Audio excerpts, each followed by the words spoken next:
I call Speakable the struggle bus.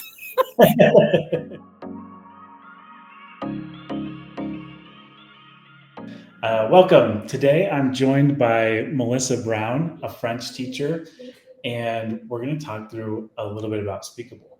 Melissa is a French teacher. You have levels 1, 2, and 3 At the moment, yeah.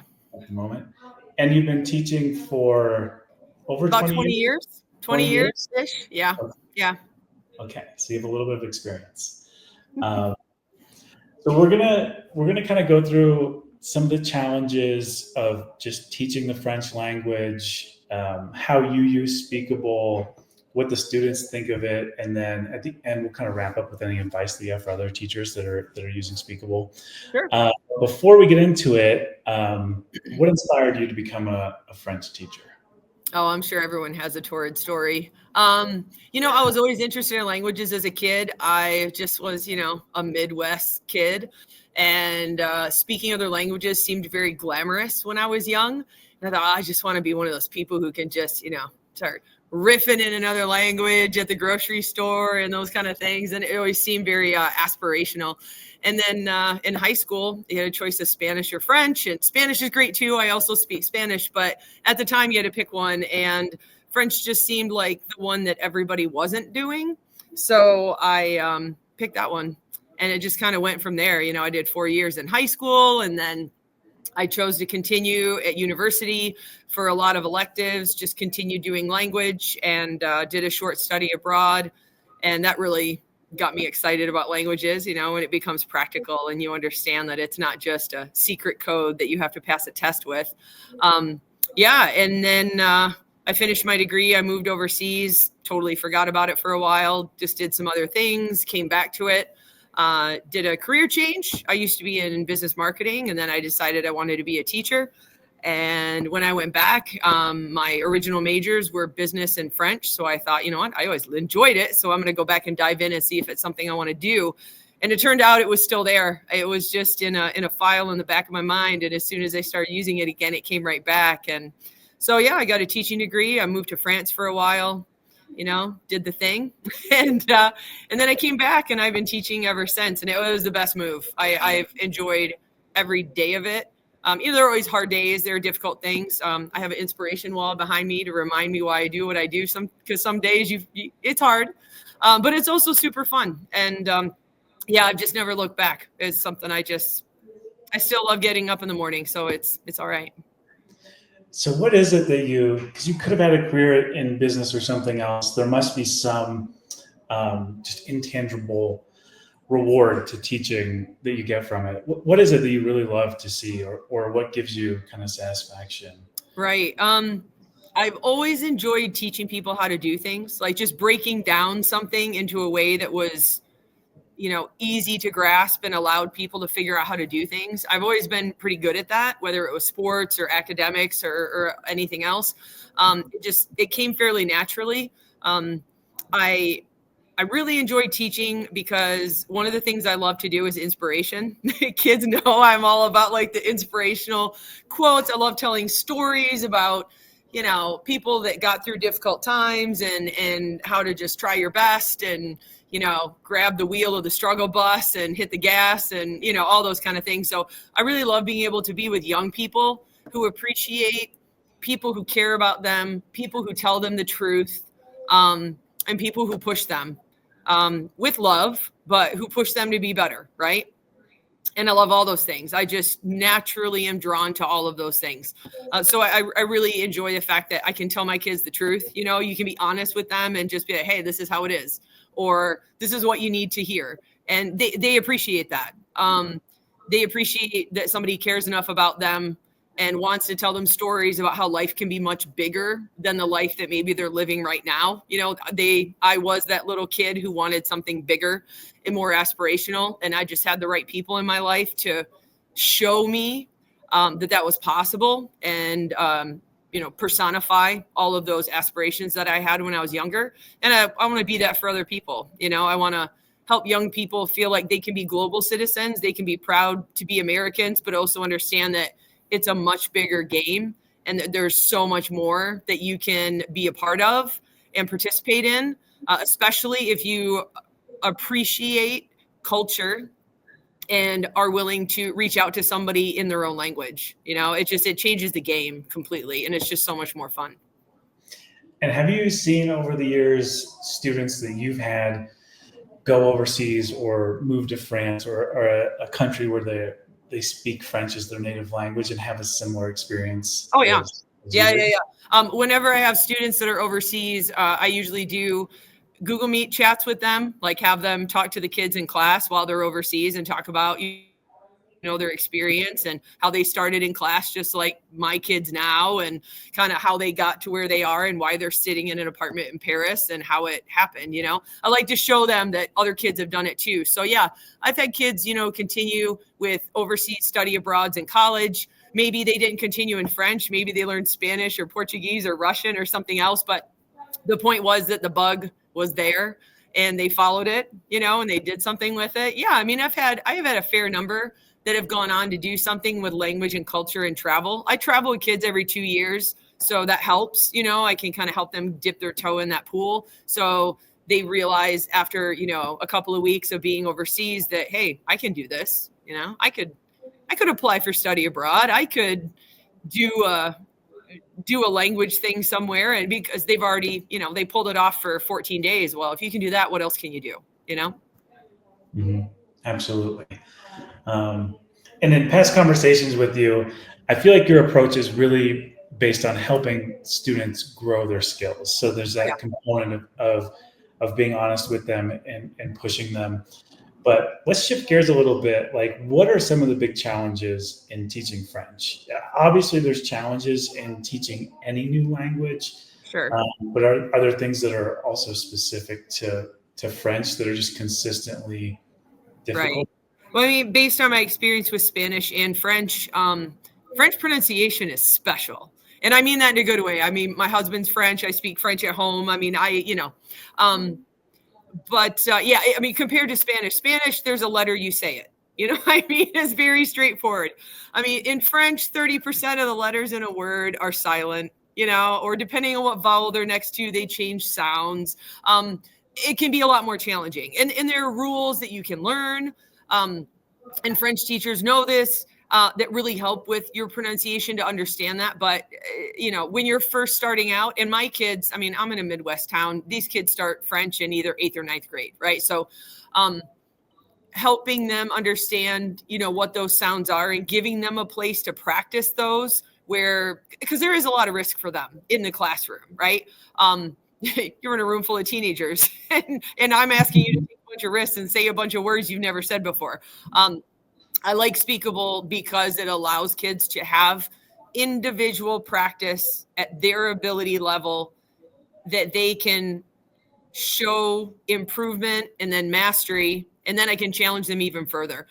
I've used it because I found that giving kids more time to practice on their own, where they don't feel the pressure of the classroom, has helped my kids gain a lot of confidence. So now they are willing to say things in the classroom because they had a little extra practice and they got to do it on their own terms in a way, by using, the repeat with Speakable, or even doing, response as they start to get more comfortable. I found that really helpful. I really find that pronunciation is the most difficult for kids.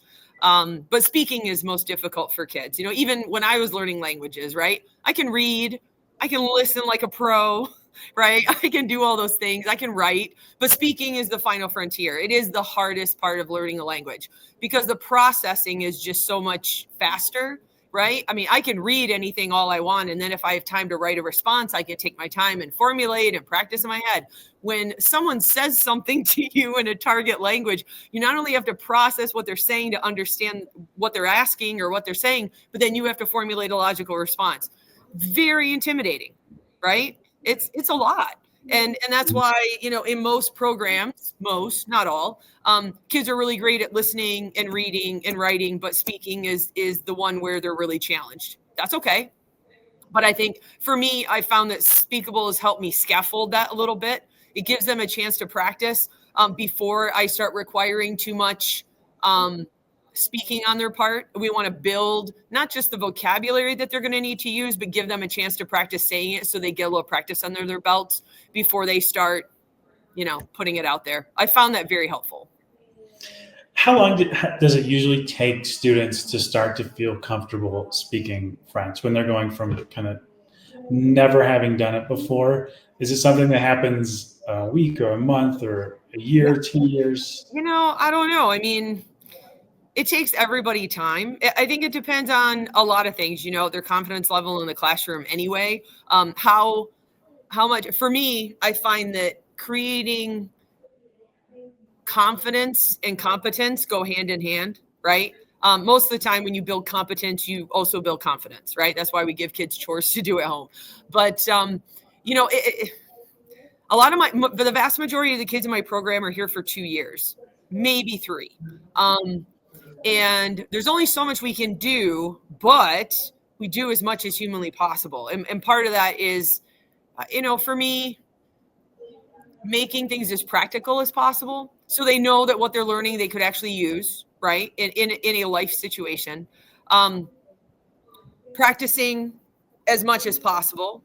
And Speakable is kind of part of that for me. Part of their practice and occasionally part of their assessment as well, because once they've used it for practice, they're more familiar with the format. So I can use it for, things that are more heavily graded or, judged. I'm not sure if I answered your question. For me, the timeline is kind of tricky. I may say, yeah, these guys can talk in like 3 weeks. Well, yeah. On day 1, kids are able to say hello, introduce themselves, ask how someone's doing, and introduce somebody else, the way I build the class. And then we just kind of build on that. So yeah, they can start speaking from day 1. Are they going to be able to, analyze a book by Camus? Well, no. But are they able to have basic conversation? Part of that is just starting small and then scaffolding kids and just continue to build on what they know and keep adding things to build competence. And as they keep doing that, they build their confidence as well. That's been my experience. But you don't wait to start with speaking practice. You do it on the very first day of class? Yeah. I just do sort of like a 10-minute introduction. This is very effective for French 1. It really sets a tone for the class. So on the very first day, I speak no English for the first 10 to 15 minutes. I write, hello, bonjour, je m'appelle, comment tu t'appelles, enchanté, just some very basic stuff. Put it on the board. We do the hand gestures. I do it with a couple of the kids who look like they're not freaking out. And we do like this mini conversation. And then we have every single kid go around the room and have that conversation with 2 people. So one at a time, right? I have the first 2 kids, they have the conversation. And then the next kid turns and he talks to the next kid and he has the conversation, but from the other side. Then that kid turns to the next kid and has the conversation. So we do it with 27 kids. And by the time we get to the end, I wrap it up in French. And then I go, okay, guys, we're going to speak English now. And they're like, oh my God, But we talk about the fact that, okay, we just had, what conversation did we have? This is an introduction and a hello. They understood that. I said, how did you know? And how did you make that happen? Because every single kid did that conversation twice from both sides successfully. How did you get there, right? So we break down the stuff that helps making learning language easier, right? You look for previous knowledge. We've all said hello and introduced ourselves to people, right, in English. We have the words written on the board, and we've heard Ms. Brown say them multiple times. She's using physical gestures like bonjour, right, to help, make connections.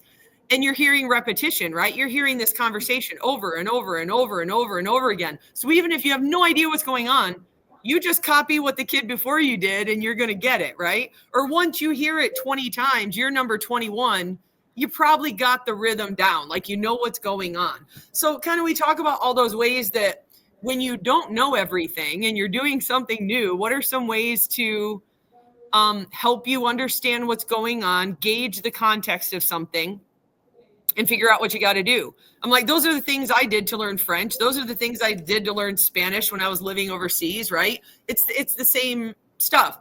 And I just tell them, hey, if you could do that in 10 to 15 minutes with 0 English, what can you do in 12 weeks? You just did this on day 1. I mean, anything's possible. You scare them a little bit, and then you give them a victory, and they're like, oh my God, I can totally do this, right? And then they walk out of the class on day one going, I can do French. I mean, competence, confidence, and then you just ride that. You just keep going. You keep repeating here, let's try doing something new. Let's show you that you can do it. And then let's do another one, and you just keep going until they leave you. So, I mean, that's kind of how I do it. I love that. And I think my own personal experience is like, there's this big unknown when you're trying to learn a language, and it's scary. Mm-hmm. And then you get a little something, a little win, and you get a little piece of confidence. But it's not just like one or two or three of those in your journey. It's like thousands and thousands of them. Oh yeah. Absolutely. I mean, it's the same thing when I take kids on a trip to France, right? The first day I'm like, all right, you guys, get in groups of 3 to 5. You got 2 hours. Here's 4 places you can go. Here's where you get some money at the ATM. I'm going to go grab some ice cream. You can come with me if you want. Here's the beach. Here's how to get, a spot. And they're just like, what? Like, you got this. Get out of here.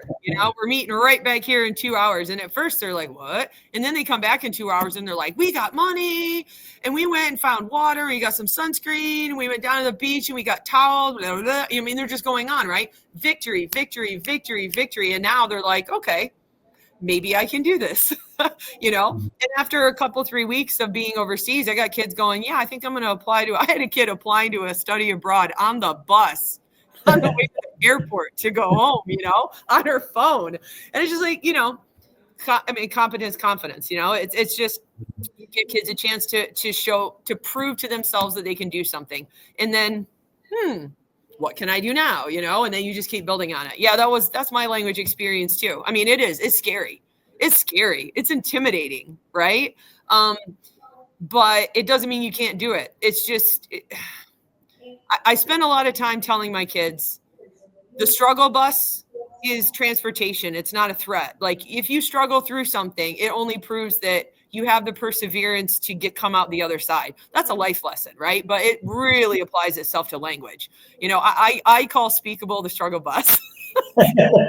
Compliment, but I'm like, hey, you know what? You're going to practice this vocab. Are you going to get it right the first time every time? Of course you're not. This is about struggling through a little bit to prove that you can get there, right? You can accomplish this. You can do the practice to improve your pronunciation. But you might struggle a little bit sometimes. That's fine. No big deal. If 6 cards are hard and just keep going. It's okay. If you really get stuck, hit the next button or raise your hand and I'll come and, see what's going on and I'll give you a hand, right? But to quit is not optional, right? And that's language learning. I mean, I tell kids, if you want to be good at a language, you're going to do this for the rest of your life. You just do it forever. It's just something you incorporate in your life, and it's going to be scary and it's going to be hard sometimes. But that's why it's worth it. It's just part of the journey. If you got to be willing to take risks and you got to be willing to make mistakes. I mean, those two things fly in the face of every single classroom in the high school, right? It's you can avoid risk. You just hide in the back and try not to say anything and not be noticed, no eye contact with the teacher. And you can avoid making mistakes by just not participating. Those two things are the kiss of death for language learning. Like if you're not willing to take some risks and you're not willing to mess up and make some mistakes, you're never going to get good. I repeat that stuff constantly when I'm doing new material. I'm like, hey, what happens if you don't say this word right? And they're like, nothing. I was like, exactly. We learn how to say it and then you're good at it, right? So it's okay to be wrong. As a matter of fact, it's a blessing because it gives you a chance to correct yourself and now you know how to do it. But like I said, very uncomfortable for kids because it's just not how we teach kids to navigate school necessarily, or that we don't teach it, but they've learned how to navigate by avoidance. You can't do that here.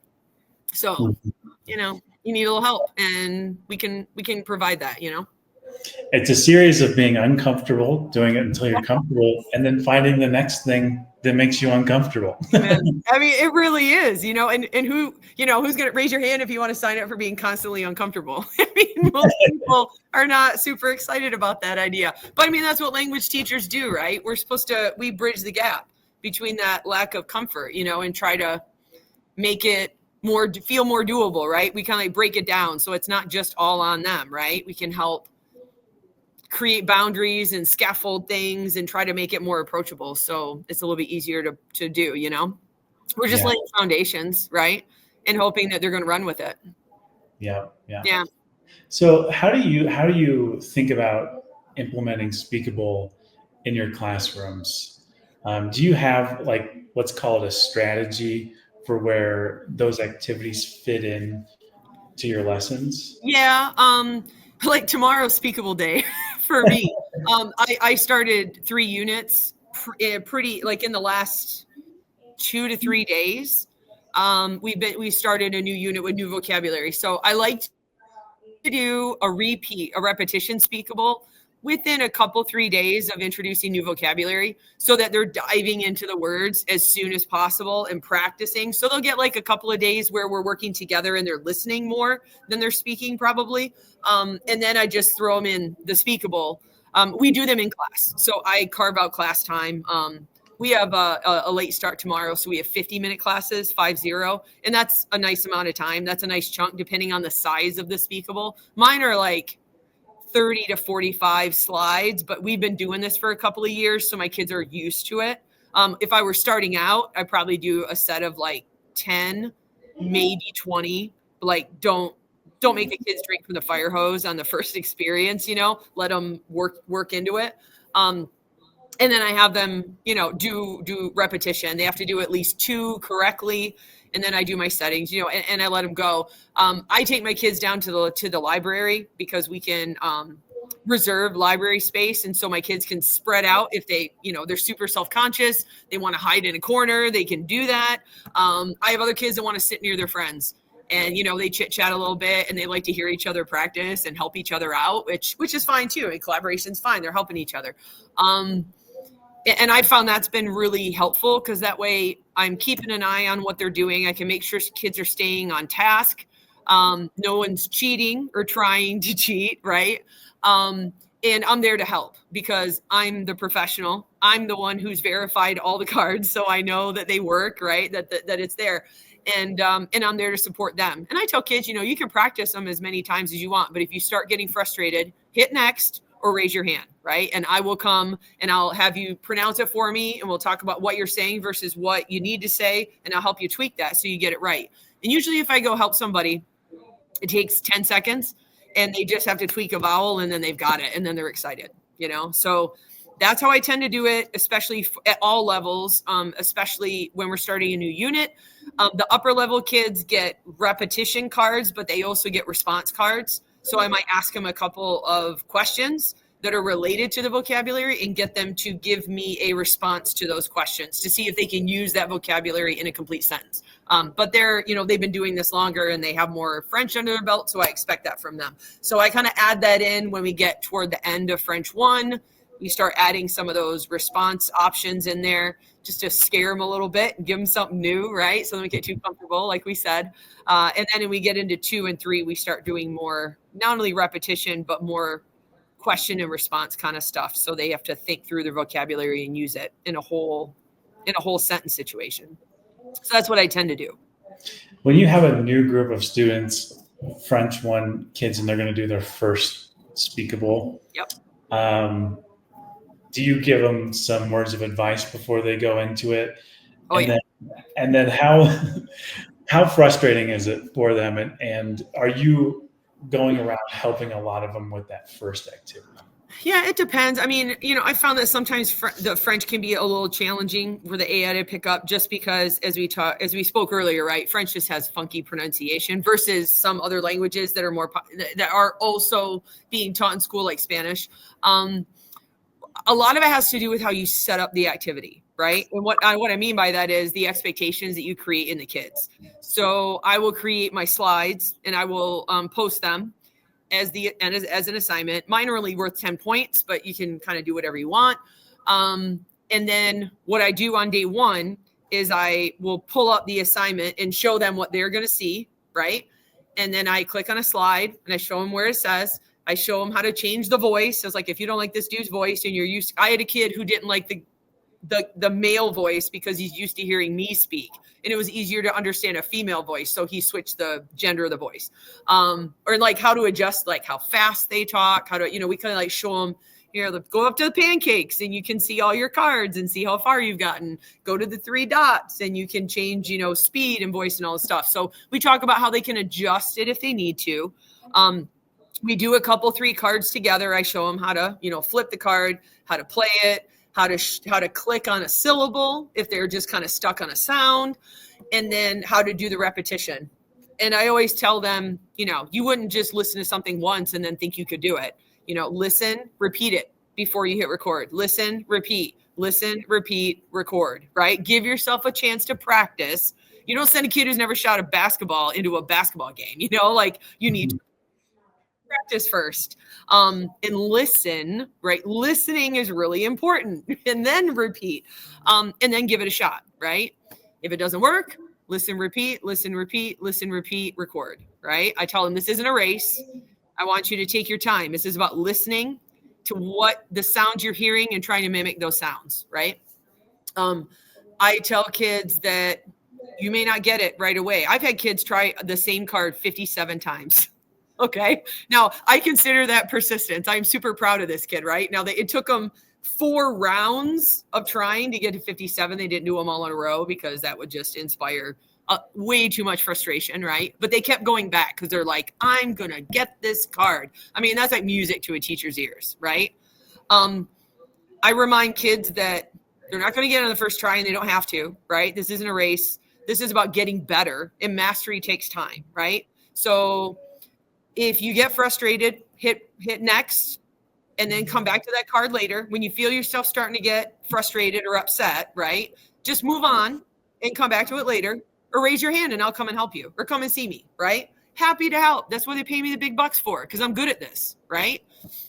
And there's probably some little vowel that you're just not quite getting. So let me help and let's see. And it works almost every single time. Or I find there's just a card that doesn't work for anybody. Either way, everybody's happy. We figure it out, right?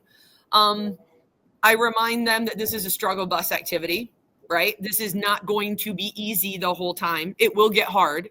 And that's the point, right? You're going to learn a language. You're going to have to struggle some, and it's going to be frustrating. Welcome to language learning. Like, this is an aspect of it. You can't avoid it. And if you can dive into it and embrace the fact that you're going to be on the struggle bus, right? Honk the horn, offer to drive, pick a playlist, get yourself in the mentality that it's not supposed to be easy. It's not, it is a struggle bus activity. And that's a good thing, because that means you're learning persistence. You're learning how not to give up. You're learning how to keep trying. When I get kids that try a card 57 times and they finally get it, the joy on them, I mean, it's just, it's incredible. The sense of accomplishment, right? They got it. It's huge. One thing I do when I first start is I create a percentage minimum. So I don't say you have to get 100%. You have to get all the cards right 2 times, this kind of thing. I give them an 80% window. So I'm like, your goal is to complete at least 80% of these cards. And that means you have 10 cards, you have to complete at least 8 of them successfully, right? So if there's 2 cards that just are super frustrating and you've tried the whole hour and you just can't get it, it's not going to hurt you. So if you get at least 80% or more, I will give you 10 out of 10 for your assignment. Once we get into second trimester of French 1, so we have a 2-trimester system. The first half of French 1, that's the rule. You get at least 80% completed, I'll give you 10 out of 10. Once you get into the second half of French 1, you still have to complete at least 80%, but now I give you the grade you get to try to motivate them to keep going. Because some kids will do 80% and think they're done. Most kids want to keep going because they're like, hell no, I'm getting 100, right? They want the 100. But once I get to the second try, I'm like, okay, you guys know how this works. We know what to do. Now you have to do 80%. You can't just do half and give up. Non-negotiable. We don't do that here. But once you get past 80, you can be good. But if you go further, then you get a better grade. And that's enough to keep motivating kids to go a little bit further. Most kids will keep going. I got a couple, they're 80. They can try to go 7.9 and they want to give up. But, that's okay. I am focusing on pushing as many kids past 80 as possible. And it tends to be very successful. It gives kids a window so the pressure's off. So they don't feel like, oh my God, I have to do 100. Oh my God. Oh my God. But it gives them a goal to reach for. And then once they get there, they're like, oh, I can keep going. And they, keep trying, which is what I want. I mean, in the end, that's what I really want. So I found that setting kids up for the expectation of it's going to be a great activity to help you practice your pronunciation. You get to do it at your own pace. You're doing it on your own. Nobody else is listening to you. There's no pressure, right? But you get to practice. And as long as it takes you, you get to do it, right? It's going to be a struggle activity. You're on the struggle bus. Beep, beep. It's not a bad thing. It's a positive. So this is about you learning and reinforcing persistence, right? You're not a quitter. You're going to keep trying. And that's one of those values in language learning that we care about. That's just an important one to instill if you want kids to keep trying, but also find success, right? All of those things kind of take the pressure off and let kids go, okay, I'm willing to try this, right? Why is it important to do? Taking a little of the pressure off, because expectations, kids will just, get all worked up in their heads, and then giving them a goal to strive toward.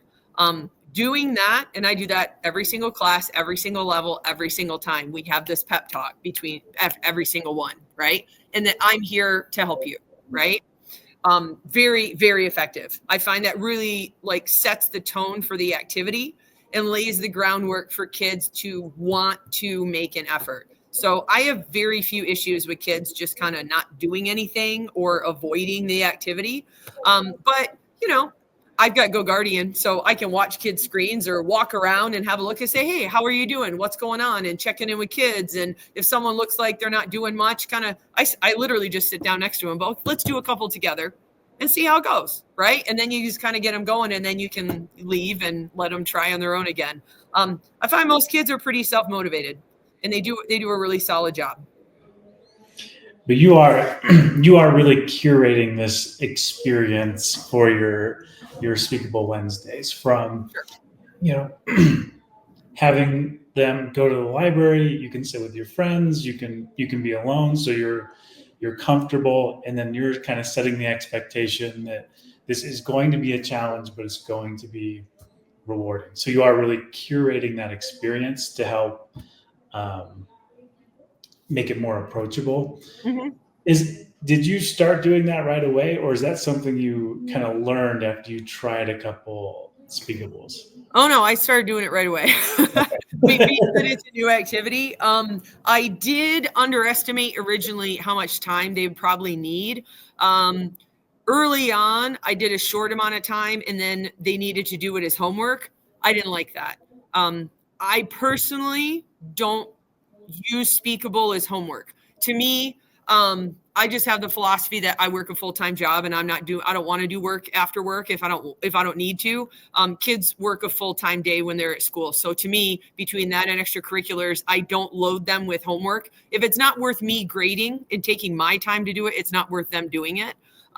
So I like to use it in class. I tried it early on as a homework thing, and it's just kids can't find time to do it. If they get frustrated, they quit, right? You're not there to support them and to be a presence as somebody who is a language learner, right? Who's done it.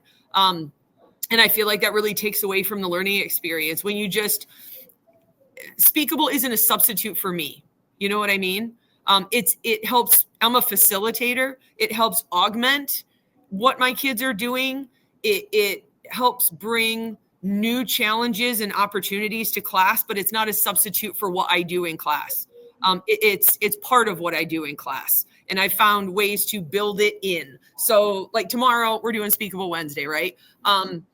My kids have 50 minutes to work on this. And if they choose to socialize more than work, that's their choice. But they know that means they have to finish this on their own time. I give them a window of 5 to 7 days because kids have a lot of stuff going on. I'm not going to tell you have to have this done tomorrow. I don't know what's happening in their lives. All right.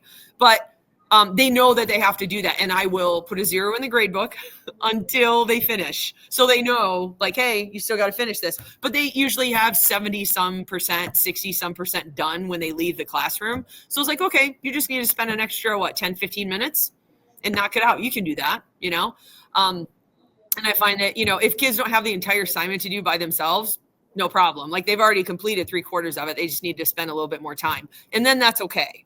But I don't just assign it as a thing. I would never assign it as a first time activity and think they're just going to figure it out. It will be a dumpster fire. It will not get out of it what you want them to. They will struggle. And now their first experience was terrible and they're going to hate it. So then it just becomes an impossible task in the future, right? You have to make the first experience as approachable and as victory laden as possible, right? Because then you're setting that mental attitude about the activity. Now my kids look forward to Speakable most of the time. They're like, Speakable, woo, and they get to go to the library and they get to sit where they want and they get to work on their thing. They like that. It's not free time, but it feels different than every other day. So to them, it's good. One time the library wasn't available, so I took them to the cafeteria, right? One time those weren't available, so I took them to the gym. It's just about creating a space where they can like move around and have a little bit more agency, but still get their assignment done, which I found is the kids really like it. So that's worked for me. Awesome.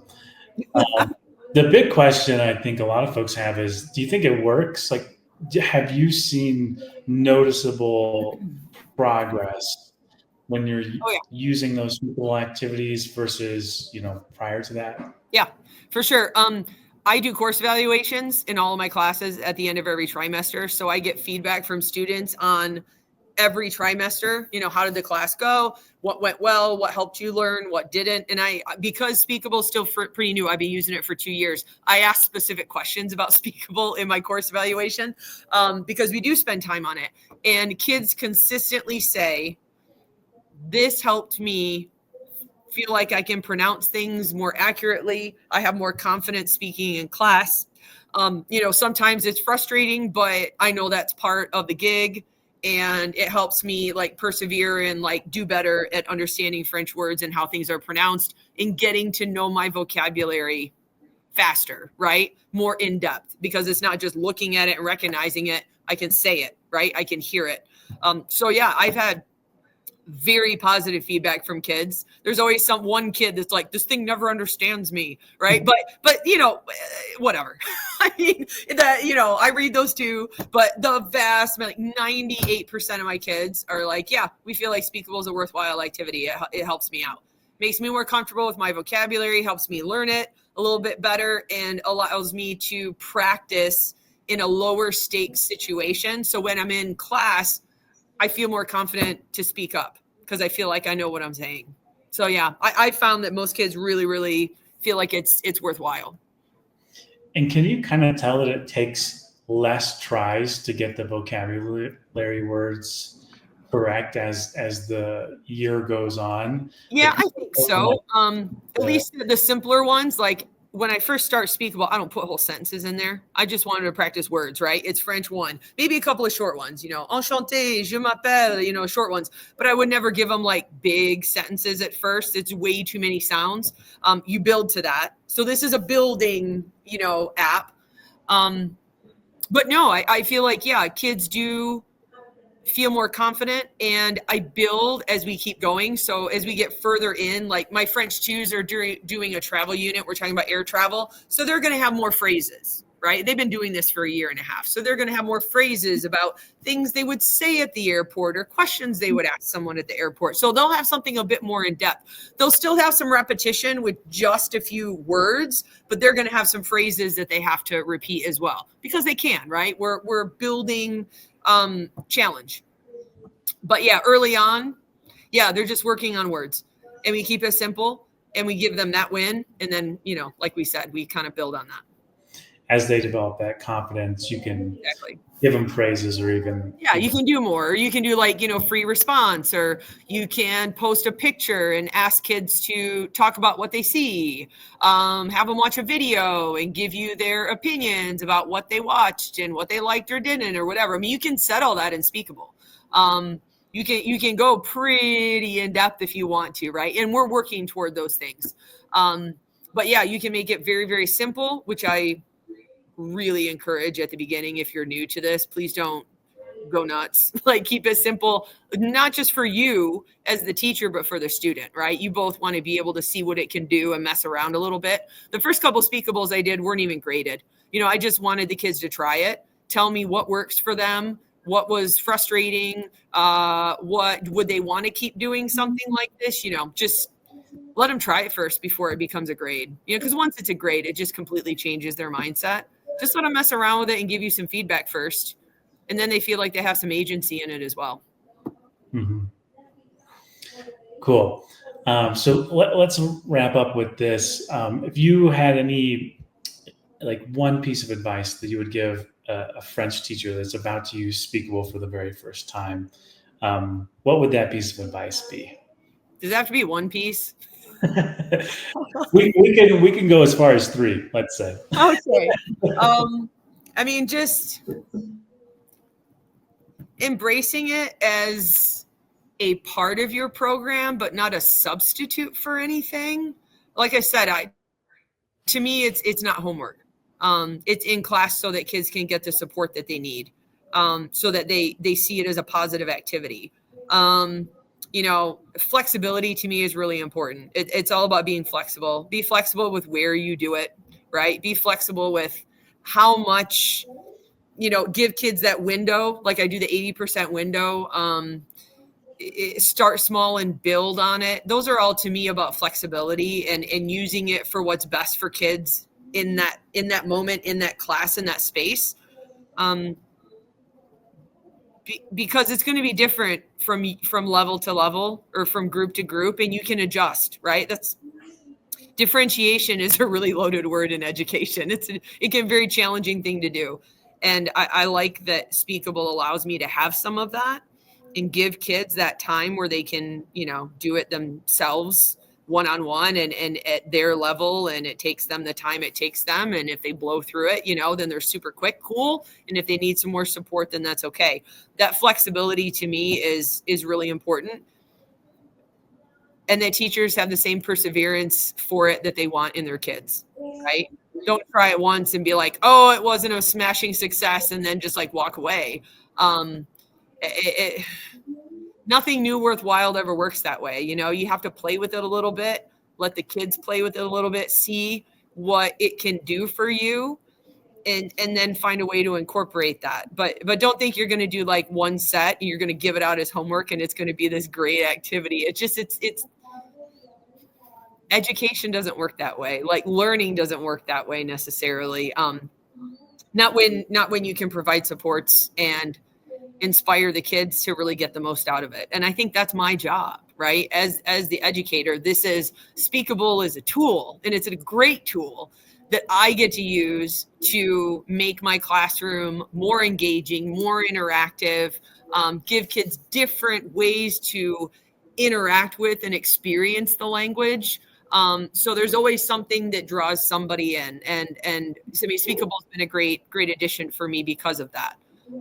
So yeah, be flexible and be as persistent in finding ways to use Speakable in your class, as persistently as you want your kids to be when they're trying to learn the language.